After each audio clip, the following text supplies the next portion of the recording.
sampai umur berapa you nak bersara kan. Jadi dah plan dah setakat mana umur nak bersara, apakah jawatan yang tertinggi nak dapat, dan bagaimana kita nak berhenti.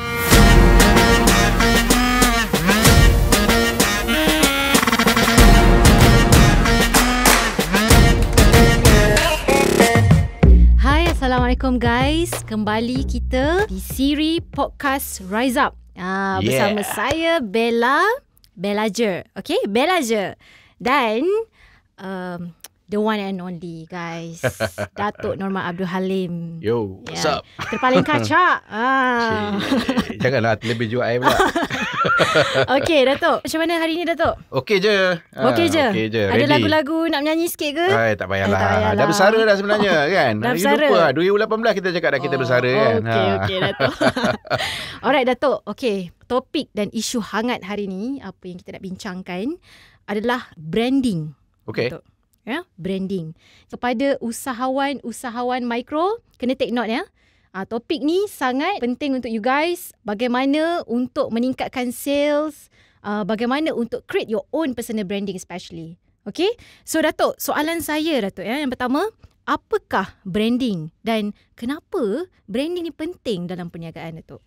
Okey, pertama sekali, brand yang kita wujudkan ni adalah mencipta identiti kita sendiri. Ya, bagaimana kita membezakan produk kita dengan produk pesaing. Dan bagaimana kita boleh tarik pula mereka yang boleh jadi brand tu sebagai dia loyal kepada brand tersebut. Contohnya, kenapa kita nak Coca-Cola, kita tak nak minum Pepsi. Ataupun kita nak naik kereta Pro 2 dan tidak naik kereta lain. Contoh lah, saya bagi contoh. Okay. Jadi itulah antara sebenarnya kita bila kita buat perniagaan ni, antara perkara yang pertama kita kena lihat ialah macam mana kita nak mewujudkan brand kita yang unik, yang berbeza, boleh membezakan kita dengan pesaing dan senang orang nak ingat. Something yang memorable. Dan of course, dia berkaitan tentang penjeramaan ataupun brand ni. Dia bukannya cakap pasal brand, nak cakap colour je ke ataupun logo macam mana. Itu yes, as part of it. Tetapi yang penting yang dalam branding ni ialah bagaimana kita mencipta sesuatu aura untuk jenama kita. Jadi apakah KRU contohnya?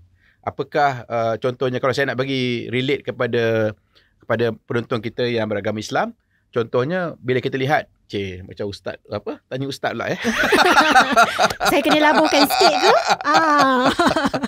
Saya cakap jadilah ya. Okey. Kalau kita cakap kan macam kita, saya bagi contohlah kalau mereka yang beragama Islam. Contohnya bagaimana orang tahu orang tu orang Islam daripada pandangan kacamata orang kat luar. Kan? Cuba Bella. Apa yang Bella katakan? Macam mana? Cuba bagi tahu saya. Okey, mungkin dari cara dia menjaga solatnya. Datuk, ni aib saya Datuk kalau saya jawab soalan. Okeylah. Okey.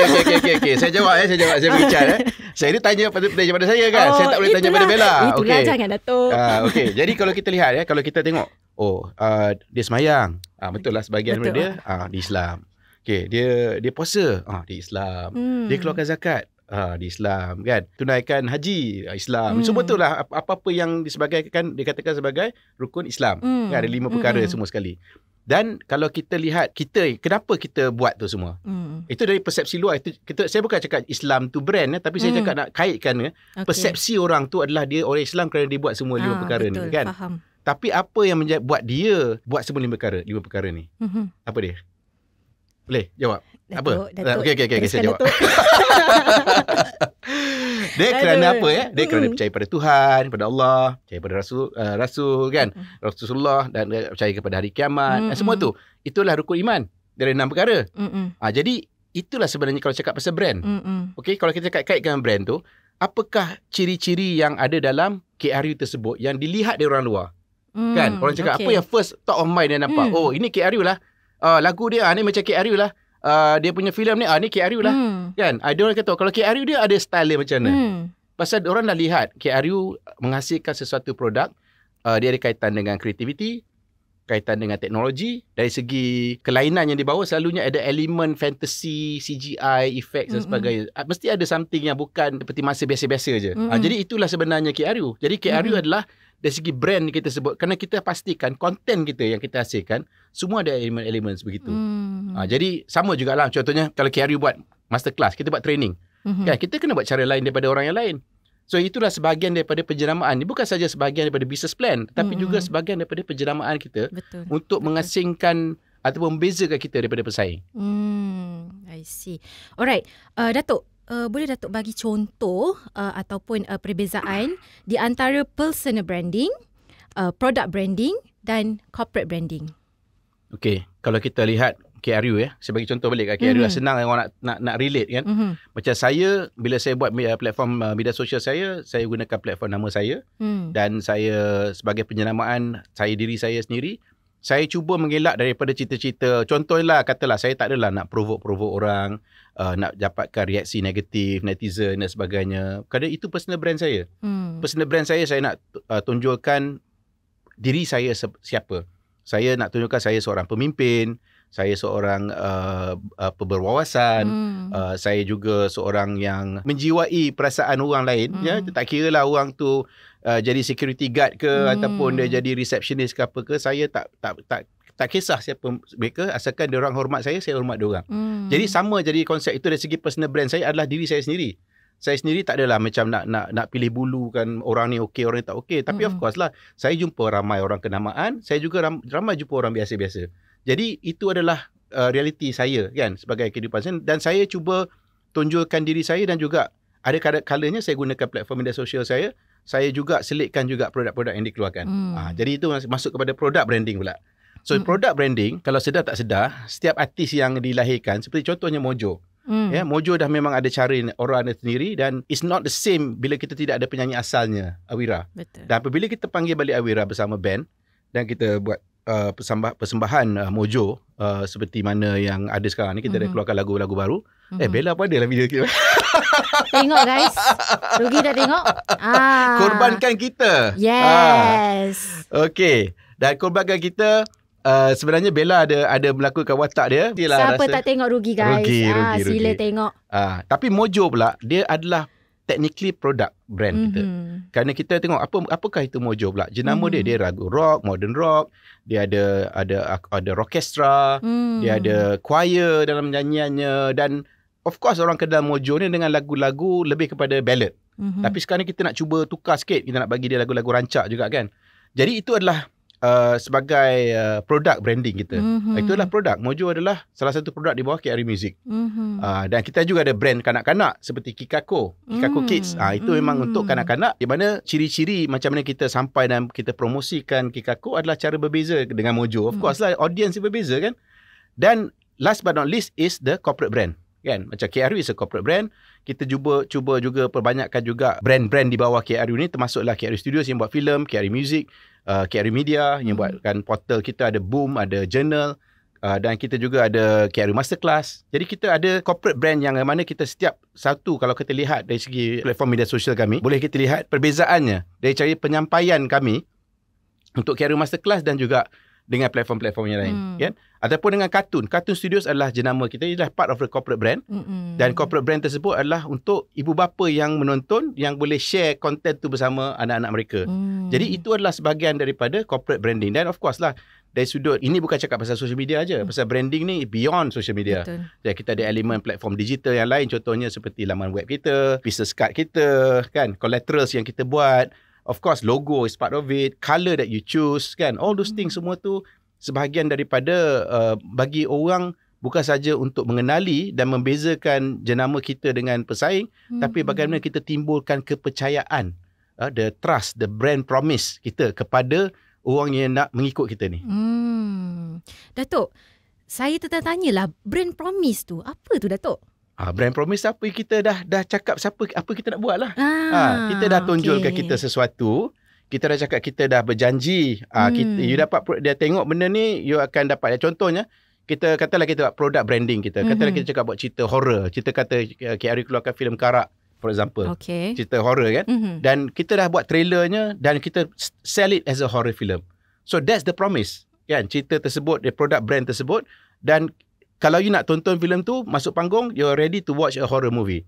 Janganlah bawa anak-anak kecil, nak tonton, expect nak filem gelak ketawa. Kan? So sama juga dengan filem animasi. Kita brand promise kita adalah untuk family. Ataupun kita cakap pasal Wetland Studios yang kita buat baru-baru ni, Taman Tema. Juga sama, kita punya brand promise is actually more of a environmental conservation, ya, dan juga wildlife punya protection. Jadi semua tu adalah brand promise kita, dan kita kena pastikan apa kita janjikan, experience kepada yang mereka melanggan ataupun mengikut ataupun datang sebagai pelawat, contohnya di Wetland Studios, dia dapat merasai apa message yang kita nak cuba sampaikan. Jadi brand promise tu sangat penting. Betul. Untuk kita cakap apa kita janjikan dan bagaimana kita deliver. Okey Datuk. Datuk juga sebenarnya dikenali sebagai Abang Long bagi yang tak tahu, tapi saya rasa semua tahulah guys. Come on, Abang Long Kenapa Abang Long yang Datuk? Saya nak tahu dulu yang tu. Dah pasal adik-beradik saya yang paling tua kan. Jadi Abang Long ni orang dah biasa panggil saya Abang Long. Jadi adalah juga branding kat situ kan. Kenapa pasal saya kadang-kadang merasakan hubungan saya dengan audiens saya tak nak ada rasa macam ada renggang tau, kerana ada formality dan sebagainya. Kadang-kadang umur pun ada faktor juga. Jadi ada yang pengikut saya sangat muda, 18 tahun pun ada.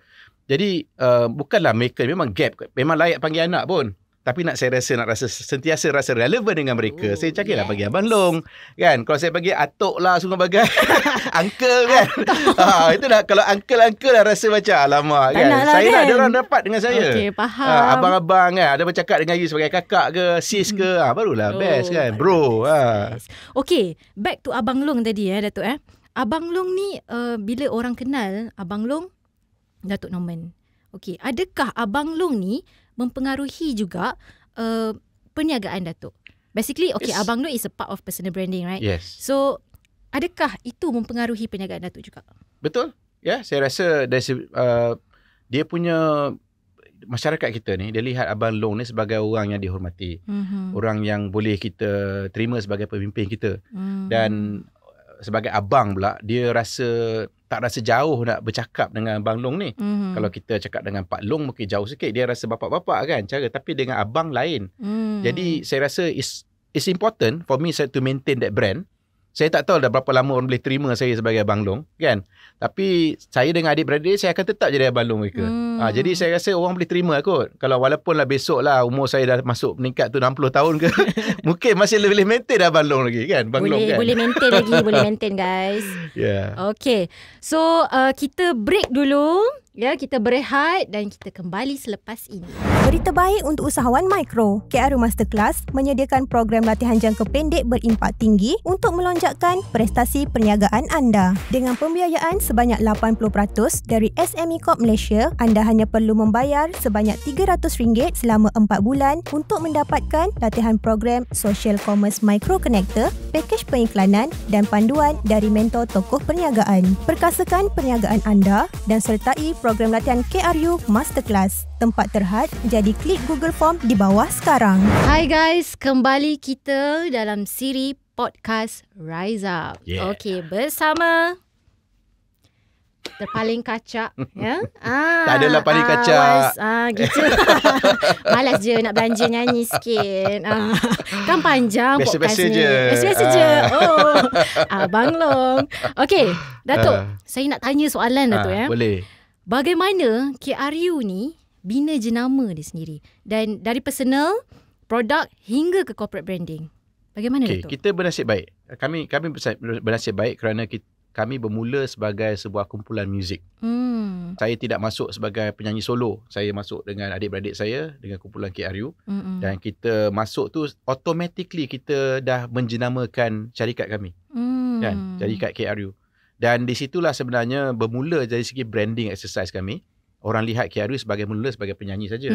Lepas tu sebagai label rakaman. Kemudiannya sebagai film studio. Dan ada yang elemen training kemudiannya. Dan ada pelbagai lagi lah. Ada dia punya cabang-cabang ni. Setiap 5 tahun kita ada tambahan dari segi cabang perniagaan yang kita tambah. Jadi secara tak langsung bila nama KRU tu adalah asas-asalnya produk EMI. You must remember it is part of the artist under EMI, tetapi dia adalah jenama kami and we are the owner of the brand.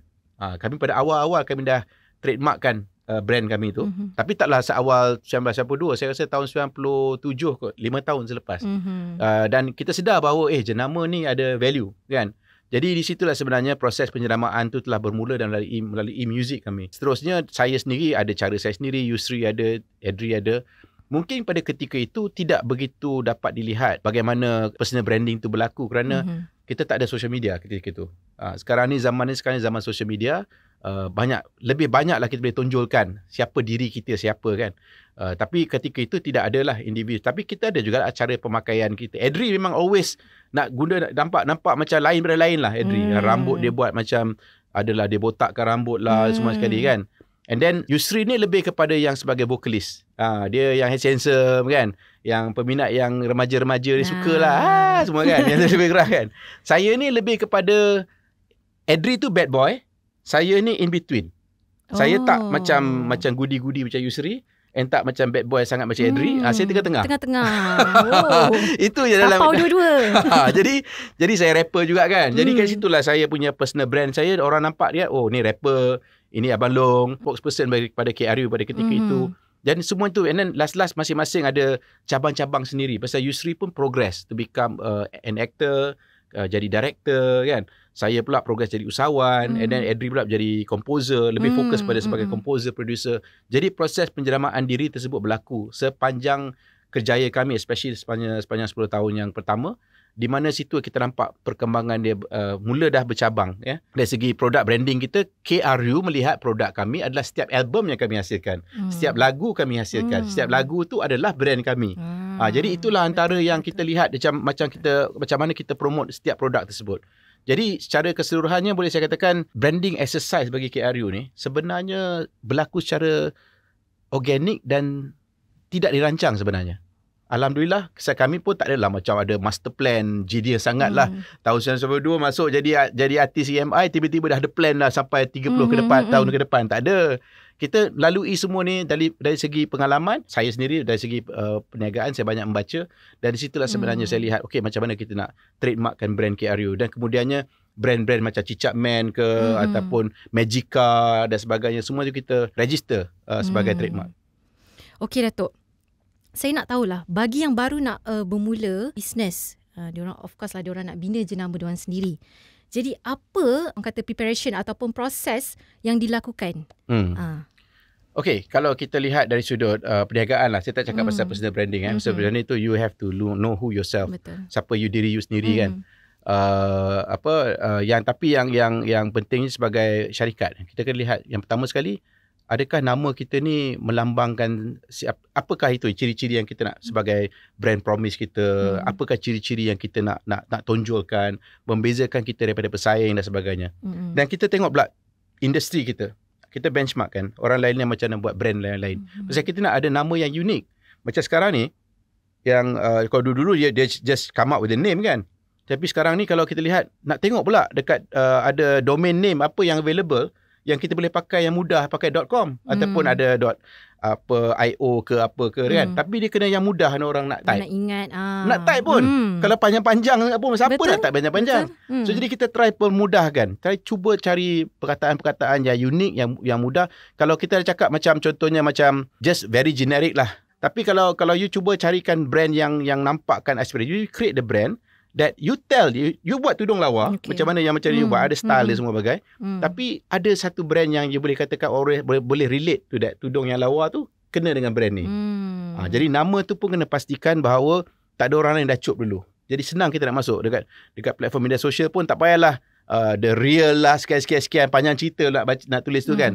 Kalau dia betul dia buat dia punya tag dia, katalah Bella contohnya. Kalau Nabi Bella mungkin dah orang banyak dah cop nama tu. Tapi kalaulah besok ada jenama nak dibuat, dia kena cari yang nama yang mungkin yang orang tak pakai dan kita boleh gunakan untuk ke semua platform media sosial yang popular. Jadi tak adalah macam ini kejap ni ada macam Mojo kan, Mojo rock band official for example. Pasal ada Mojo tersebut. Jadi kita nak gunakan just Mojo susah. Jadi mungkin dah terlambat lah untuk pasal kita pun masuk agak Mojo dah mula pada tahun 2012 lebih kurang 2011-2012. Dan apabila dia orang diam kejap, dia orang baru nak start balik media sosial, kat situ susah nak dapat. Kalau nak permudahkan, add Mojo for example. Lagi mudah. Macam Mojo kan, kita kena buat mojo.bandofficial. Dah panjang lah sikit. Tapi terpaksa lah. Pasal nama Mojo tetap Mojo kan. Jadi itulah, kalau kita nak buat satu jenama tersebut, dia kena pastikan awal-awal kita cari nama yang orang lain tak pakai lagi. Jadi semua kita boleh pakai dengan domain name-nya yang kita ada, yang mudah.com kan. social medianya kan. Jadi tak ada panjang-panjang menjela-jela lah. And then biar konsisten. Jangan dekat TikTok lain, dekat Instagram lain, dekat YouTube lain. Jadi kiranya kalau saya nak jadi famous kan Datuk saya nak buat personal branding saya tak boleh pakai Bella Datuk kan. Susah dah sikit Bella sekarang. Bella dah ada. Banyak sangat Bella kan. Tukar nama lah macam ni. Okey Datuk. Soalan yang seterusnya. Apa persediaan dari sudut melindungi jenama kita agar tidak dieksploitasi oleh pihak ketiga? Okey. Pertama sekali kita kena pastikan ada satu perjanjian antara kita dengan, kalau contohnya kita buat dengan partner kita kan. Kalau kita ada partners, kita biarlah brand tu adalah milik syarikat tersebut ataupun enterprise ke syarikat. Jadi ia menjadi aset kepada syarikat ataupun enterprise. Keduanya, of course kita kena ada perjanjian tersebut. Jadi kita kena ambil kira pada satu ketika nanti bukan semuanya akan maintain the same. Nanti kan 10 tahun akan datang, 20 tahun akan datang. Mungkin ada benda-benda yang berlaku yang kita terpaksa berpisah kan. Macam-macam boleh berlaku. Jadi kita kena pastikan aset tersebut, nama dan jenama tersebut kita masukkan dalam syarikat ataupun entiti yang tidak bernyawa lah tetapi organik kan. Syarikat tu adalah tidak bernyawa tetapi organik. Keduanya, bila kita dah ada milik syarikat tersebut, next step is to actually daftar kan kepada registrar lah. Macam di sini di Malaysia, MYPO. Kita daftar sebagai trademark. Dan kita tengoklah kategori mana kita nak kaitkan. Copyright kan, ada yang dia punya, tapi jenama selalu trademark lah.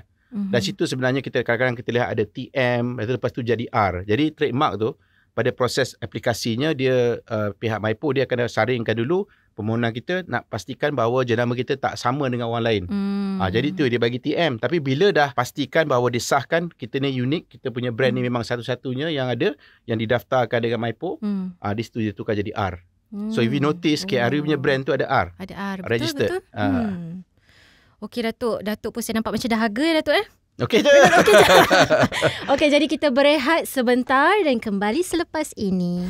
Anda mempunyai produk atau perkhidmatan tetapi masih kurang menyerlah dari sudut penjenamaan? Nak jalankan kempen periklanan tapi tak mampu kerana tidak mempunyai modal besar? KRU Media menyediakan pakej periklanan yang kos efektif dan turut bekerjasama dengan agensi kerajaan untuk menyediakan geran pemasaran dari 50% sehingga 70%. Dengan kepakaran dan pengalaman KRU Media, jenama anda akan lebih dikenali sekaligus meningkatkan potensi melariskan jualan. Jadi, nak tunggu apa lagi? Klik ke Google Form di bawah sekarang dan kami akan membantu anda mencapai potensi perniagaan anda sepenuhnya. Hai guys, kembali kita dalam siri podcast Rise Up. Datuk, sebutlah juga Datuk. Rise Up. Rise Up. Gitu. Okey Datuk, kembali dengan perbincangan hangat kita iaitu branding. For sure, usahawan-usahawan, businessman, businesswoman yang dekat rumah sana nak tahu macam mana kita nak create branding ni, nak strong branding kita ni. So soalan saya dan nak tanya seterusnya, apakah risiko kepada sesuatu jenama dan bagaimana counter apa-apa setback bila berlaku sesuatu negatif itu? Okey, kita yang pertama sekali kita kena pastikan jenama yang kita cipta, yang brand promise kita janjikan, kita tunaikan janji tersebut. Bila kita membuat sesuatu yang sebaliknya, di situ kepercayaan dan trust yang daripada kita punya pelanggan ataupun pengikut akan gugur. Jadi di situ sebenarnya dia punya risiko dari segi apabila kita buat sesuatu jenama, kita ada satu brand promise. Jadi kalau kita tak boleh nak deliver brand promise tu, jangan janji langit dan bintang. Ingat tu. Itu je. You buat something yang what you can do. You can always improvise later on. You boleh tambah lagi. Macam dulu KRU mula kan, kita tak cakap kita start ni kita as an entertainment company. Kan? Kita position ourselves more as an artist. As a hip hop singer, songwriter, producer yang ada lagu R&B, ada lagu hip hop, ada lagu pop. Kan? Kita buat, that is our brand promise. Jadi siapa yang mengikut kami, dia tahu apa what to get. Kan? Tetapi dia punya setback apabila terus terang saya cakap menjadi selebriti ni, dia banyak berkait dengan personal branding pula. Jadi masalah peribadi dikaitkan pula dengan brand kita. Kan? Jadi kadang-kadang kalau contohnya kalau ada berlaku apa-apa isu-isu peribadi, dikait pula dengan jenama band. Kan, jenama kita sebagai kumpulan, dan di situ sebenarnya mungkin ada terhakis pula confidence dan juga minat mereka terhadap jenama tersebut. Ini sebenarnya saya nak katakan bukan hanya berlaku kepada penyanyi, tetapi berlaku kepada usahawan selebriti pula sekarang.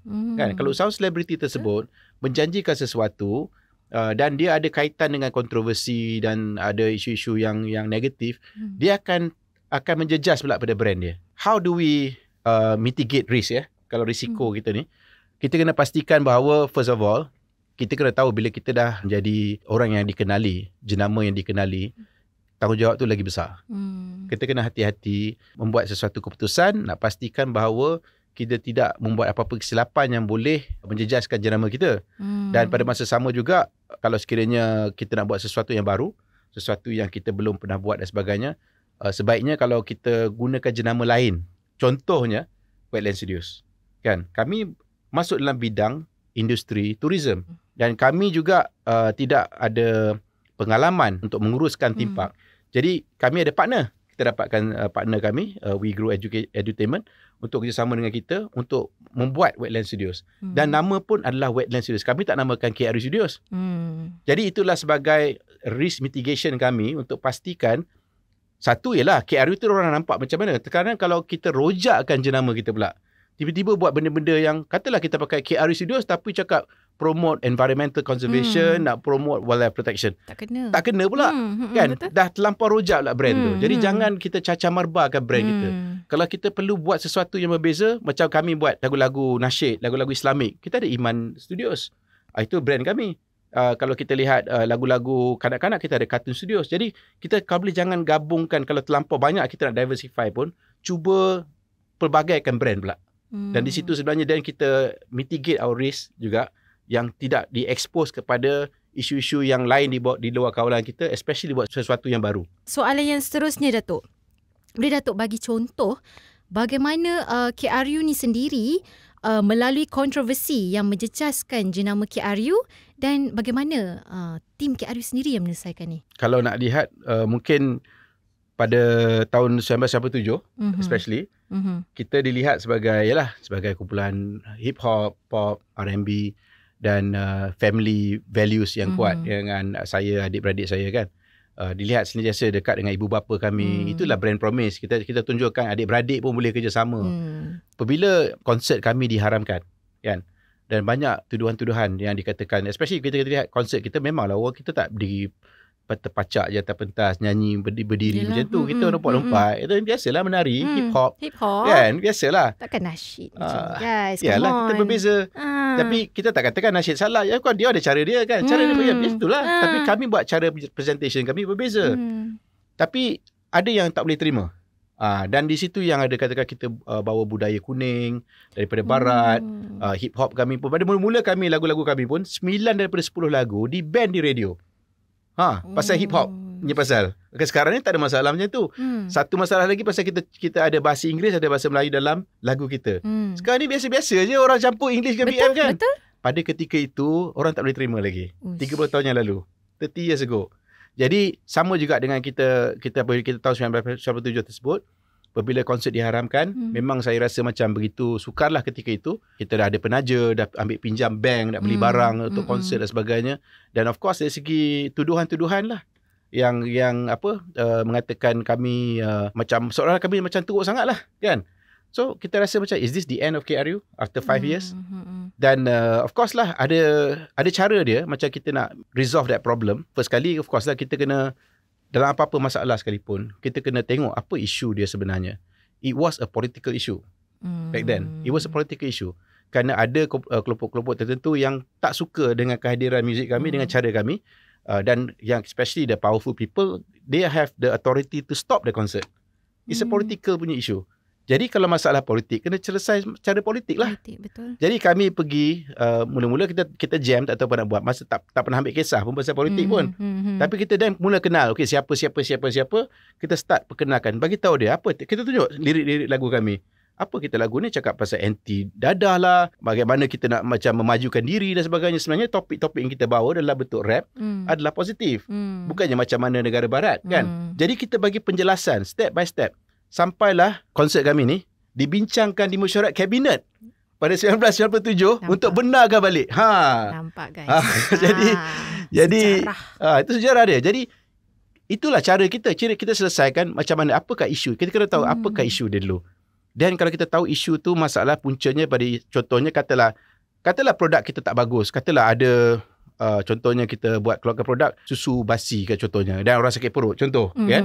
Dan kita kena tahu masalahnya adalah susu basi tu, kan? Apakah susu basi itu hasil daripada mana? Adakah kita daripada kitchen kita sendiri ke ataupun daripada supplier? Jadi kita kena settle masalah tu. Dan next step kita kena recall produk-produk kita. Nak pastikan orang tak lain lagi sakit perut lagi. Ya, jadi isu-isu macam itulah. Jadi kita kena tahu. First kali kita tahu apa benda. Then of course the best is always admit your mistake. Kan? Kita jangan be in denial, kalau dah betul kita buat salah, kita mohon maaf. Kan? Kita dah tahu kita sedar kesilapan kita mohon maaf. Dan kita bagaimana kita nak betulkan keadaan, kita cubalah correct.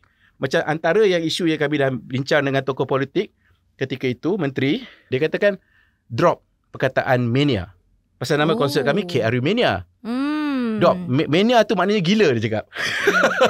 Dia cakap, alamak susah ni. Mania kita nak hype je sebenarnya. Macam WrestleMania lah lebih kurang. Bukan jangan cakap orang gila-gila kan. Tapi tak boleh. Kena drop Mania. Okey lah, drop. Jadi KRU Mega Tour.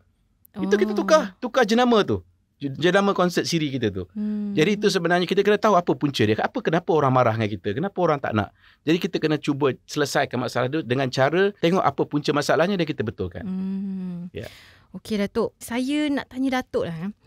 Saya ada tengok perniagaan ataupun usahawan-usahawan yang terkenal ni, dia lagi lebih cenderung untuk membuat kontroversi ataupun buat perkara-perkara yang tidak bermanfaat lah.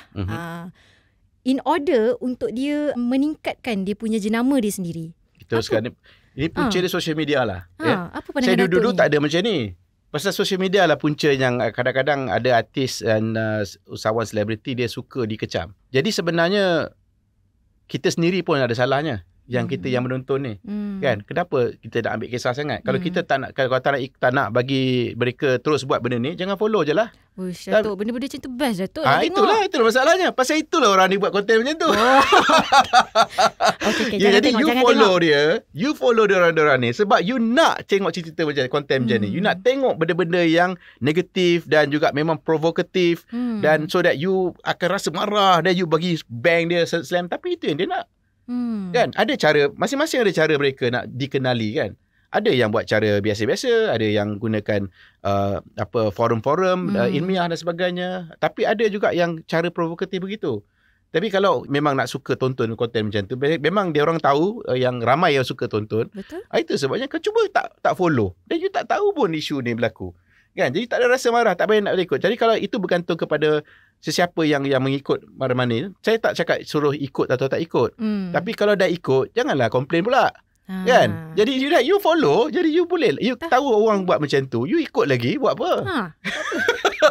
Tapi kalau dah ikut, dan layan je lah. Kan? It's entertainment. They are just doing it to entertain you. Walaupun in a form of provokasi.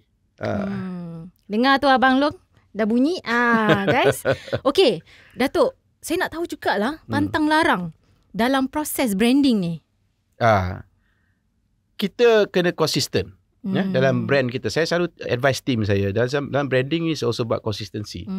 Janganlah tiba-tiba logo macam ni tukar-tukar pula suka-suka kan. Color kita kena ada color tone, dia punya color yang code yang betul. Saya selalu dengar tu. Kadang-kadang saya tengok bila kita ada brand KRU macam-macam. Ada KRU Masterclass, KRU Music, KRU Media, KRU Studios. Logo KRU tu pun kadang-kadang warna orange lain berbeza. Itu jadi masalah. Jadi itu antara perkara yang kita kena betulkan. Kan? Saya sendiri pun lalu masalah juga. Kadang-kadang staff buat, dia tak dapat guidance je. And of course kita sebagai pengurus kena sediakan SOP. Kan? Kita tak boleh expect orang tahu semua. Kita dah ada style guide kita. So jadi dia punya brand style guide kita dah bagi tahu. Ini lah dia color dia, tone dia macam mana, dia punya logo macam mana. Kalau sekiranya background hitam kita guna macam mana, background cerah guna macam mana. Kan? So dia ada option kadang-kadang. Macam KRU, kalau background warna hitam, dia kita gunakan logo warna putih. Dan kita reverse kan. Kalau misalnya kalau background cerah, kita gunakan logo warna orange. Jadi itu yang kita punya, and it's about consistency. Dan kalau kita nak buat dalam platform media sosial, sebaiknya kita ada sentiasa ada call to action pada penghujungnya. Apa kita nak suruh orang buat? Nak subscribe ke, nak follow ke, nak pergi ke website kita ke, itu sebaiknya. Okay guys, kita pun Datuk pun nampak macam perlu berehat sekejap ya. Ya ke? Okay, so kita berehat dulu dan kembali selepas ini. Podcast Rise Up. Hai semua, apa plan minggu ni? Jom ke Wetland Studios Putrajaya. Inilah taman tema yang tengah viral sekarang. Ada animatronics, augmented reality, virtual reality dan penyampaian dari watak-watak animasi yang sesuai untuk seisi keluarga. Semuanya memberi pengalaman imersif seolah-olah kita berada tinggi di celah-celah awan dalam hutan tropika dan zaman prasejarah. Wetland Studios dibuka setiap hari dan anda boleh dapatkan tiket di wetlandstudios.com atau di kaunter tiket. Jumpa di sana. Hai guys, kembali kita dalam siri podcast Rise Up. Okey, kembali kita lah. Datuk? Yes. Masih steady Datuk ya? Steady. Okey je. Abang Long guys. Yeah. Okey. Datuk, soalan yang saya nak tahu lagi lah Datuk. Apakah peranan platform-platform digital dalam proses penjenamaan ni? Okey.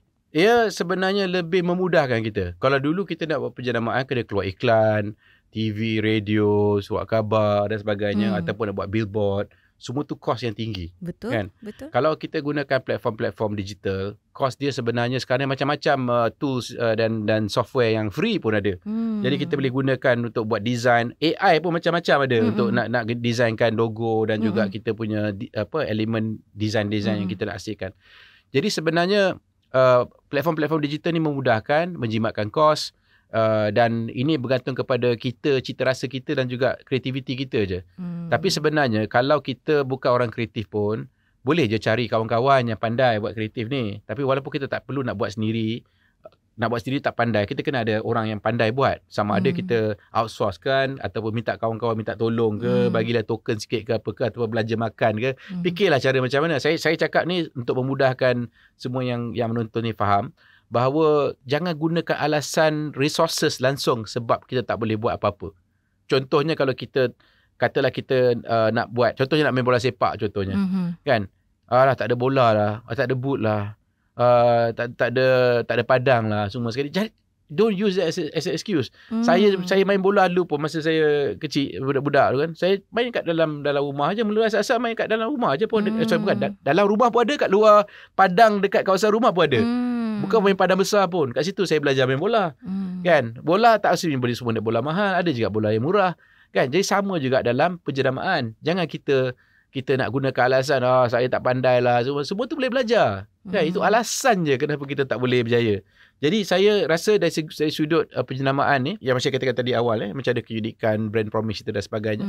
Untuk pastikan bahawa kita mencipta kelainan dan apabila orang tengok je brand kita, dia teringat immediately kita siapa. Dan to the extent yang saya cakap macam saya sendiri kan, kalau benda mudah contohnya. Saya kadang-kadang, bukanlah kadang-kadang, selalunya kalau majlis-majlis keramaian dan sebagainya, ataupun official function KRU, memang saya tak ketepikan. Kalau pakai coat, saya pakai tie warna orange. Kalau saya pergi majlis, contohnya perayaan, contohnya, saya pakai baju Melayu warna orange. And sentiasa orang akan nampak. Saya pernah baca ramai-ramai orang, kadang-kadang VIP masuk, dia salam. Banyakkan orang yang pakai suka warna gelap. Okay? Banyakkan orang macam nampak slim. Macam ni. Nampak slim sikit. Sama. Tapi bila you pakai yang bagus, saya pakai baju Melayu ni, you boleh pakai macam-macam warna. Memang selalunya memang dia akan nampak lah orange tu. Pasal orange tu memang benda yang terang kan. Yang dia pakai merah tu kuning lah. Benda tu memang nampak jelas. Tapi warna KRU adalah orange. Bila pakai macam tu, memang setiap banyak kali saya tengok, memang immediately dia nampak kita siapa kan. Kadang-kadang ialah orang VIP dia pun dah tengok orang pun. Betul. Tapi dia nampak kan baju orange je lain macam dia. Itulah. Lagi satu saya cakap, personal branding. Carilah perfume kan. Yang identity you sendiri. Kan? Jangan kata perfume dekat sini je, dekat tangan dia pun. Kat tangan tu letak perfume, bila orang salam kat you ke apa ke, pop dia boleh, teringatlah dekat Bella. Kalau bersalam dengan Bella lah. Tapi kalau that in a way kat situ, dia akan ada brand recall juga. Siapa yang letak perfume kat tangan dia? Jadi terus teringat. Jadi itu saya bagi tip lah. Tips guys. Buat macam KRU ada keluarkan perfume. Untuk wanita, elegant. Untuk lelaki, valiant. Jadi ada dua brand tu boleh dapatkan di platform kami. Okay Datuk. Okay, next soalan ya. Bagaimana menilai sama sesuatu brand itu berharga ataupun tidak? Okay. First of all, itu elemen goodwill dalam satu jenama tersebut. Goodwill tu tak ada tangible asset yang kita boleh nampak. Contohnya kalau asset yang tangible tu adalah bangunan, kereta, orang nampak kan. Tapi jenama ni adalah something yang very subjective. Kepada Bella mungkin lihat brand KRU ni macam mana.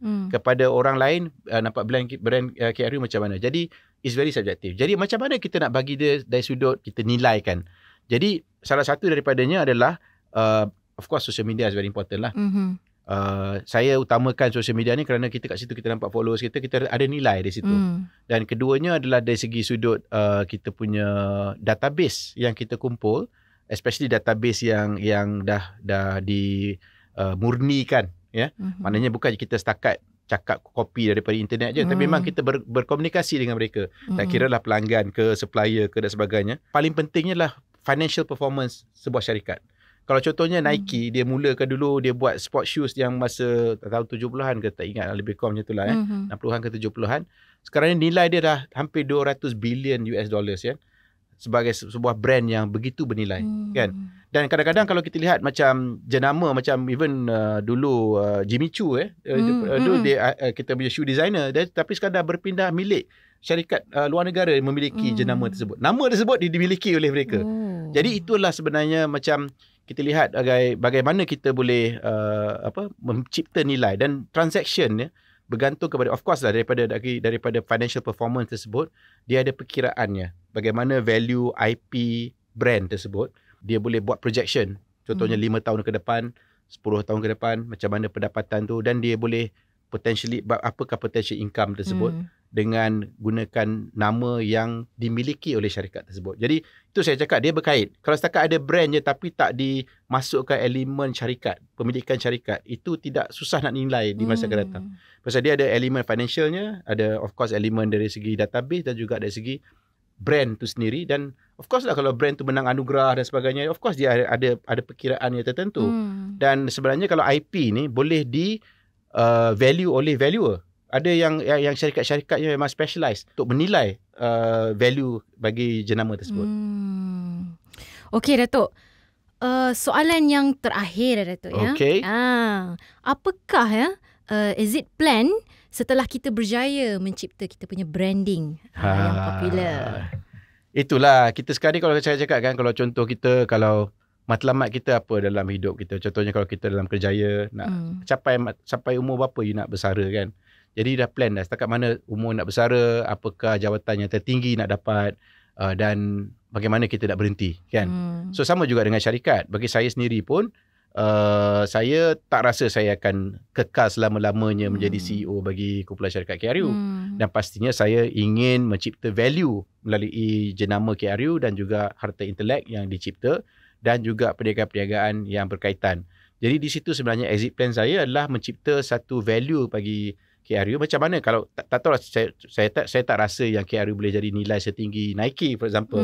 Tapi I'm sure there will be some value of the KRU brand dan juga aset-aset yang kami ada yang dalam bentuk goodwill dan juga harta intelek untuk dinilai. Dan di situ sebenarnya mungkin saya boleh sama ada kita go into cash out melalui listing ataupun penjualan lah equity syarikat. Di situ sebenarnya strategi bagi mereka yang fikir long term. Kita sebagai usahawan ni kita tak boleh fikir short term. Dia tak boleh expect okey lah dah buat profit dekat sini, withdraw profit tu dalam kata buat 100,000 profit, okey lah jomlah pergi holiday macam tu. Dia kena ada elemen macam mana kita nak bangunkan lagi perniagaan tu. Kalau kita dah cipta profit tahun ni katalah 100,000, tahun depan nak pergi 1 juta pula. Dan pergi 1 juta nak pergi ke 5 juta pula. 5 juta nak pergi 10 juta. Kita kena sentiasa ada peningkatan untuk build up the value of the business and berkaitan dengan IP yang kita pegang, which is your brand. That's the exit plan. Berguna ilmu ni, ya, guys. Okey, Datuk. Okey, kalau untuk usahawan ataupun yang berniaga ni, Datuk, nak dapat ilmu macam ni, nak belajar tentang branding, macam mana nak buat personal branding, nak strongkan dia punya branding tu, Datuk. Ada tak yang KRU ni sediakan ilmu-ilmu macam ni? Itu sebabnya kita ada KRU Masterclass. Pasal kami juga nak merapatkan diri kami dengan usahawan-usahawan. Tak kira usahawan mikro, usahawan small and medium size companies. So jadi kita boleh bantu mereka bukan saja dari sudut training ataupun training bagi kaki tangan mereka, ataupun untuk influencer untuk bekerjasama dengan mereka, tapi juga kita juga ingin membantu syarikat-syarikat ni untuk terus meningkat dari segi prestasi perniagaan mereka. Jadi melalui platform-platform kami lah, kita ada di platform di KRU Media dan juga influencer di bawah kami, dan kita cuba bantu dan sikit sebanyak membantu membina jenama mereka untuk ke tahap yang lebih tinggi lagi di masa akan datang. Okey, baik. Kita pun dah sampai ke hujung rancangan ya guys. Jadi untuk usahawan micro especially yang berminat untuk mendigitalkan perniagaan mereka dan belajar tentang bagaimana untuk menguruskan social media, bagaimana untuk meningkatkan branding mereka sendiri, bolehlah kontak kita. Nombor di bawah mungkin? Nombor di bawah. Please attach nombor kontak. Bukan nombor personal saya. Tapi boleh juga kalau nak attach nombor personal saya. Single lagi but not available. Okay. Okay. Saya cerita sikit lah tentang program Social Commerce Micro Connector 2.0 yang sekarang ni akan berada di KRU Masterclass. KRU Masterclass menjalankan program Social Commerce Micro Connector 2.0 dengan berkolaborasi bersama SME Corp. Ya, dan paling best guys, program ni ada nilai tambah untuk latihan dan pensijilan. Yang kedua adalah pakej periklanan dan penjenamaan oleh syarikat KRU sendiri. Dan yang terakhir, kita ada guidance and monitoring session selama 6 bulan selepas tamat latihan. Mana nak dapat lagi guys peluang macam ni? Yang best sekali, SME Corp sudah menaja latihan ini sebanyak 80%. Dan yang paling menarik, guidance and monitoring session ni selama 6 bulan ni, apa yang kita akan guide daripada pihak KRU sendiri, dan mungkin Datuk sendiri boleh guide ni Datuk. Boleh. 4 benda guys. Brand performance, social media, content dan sales performance. Okay, so kita pun dah kesuntukan masa. Dan terima kasih Datuk atas perkongsian yang hebat ni. Dan terima kasih juga penonton di rumah kerana sudi menonton segmen kita pada hari ini.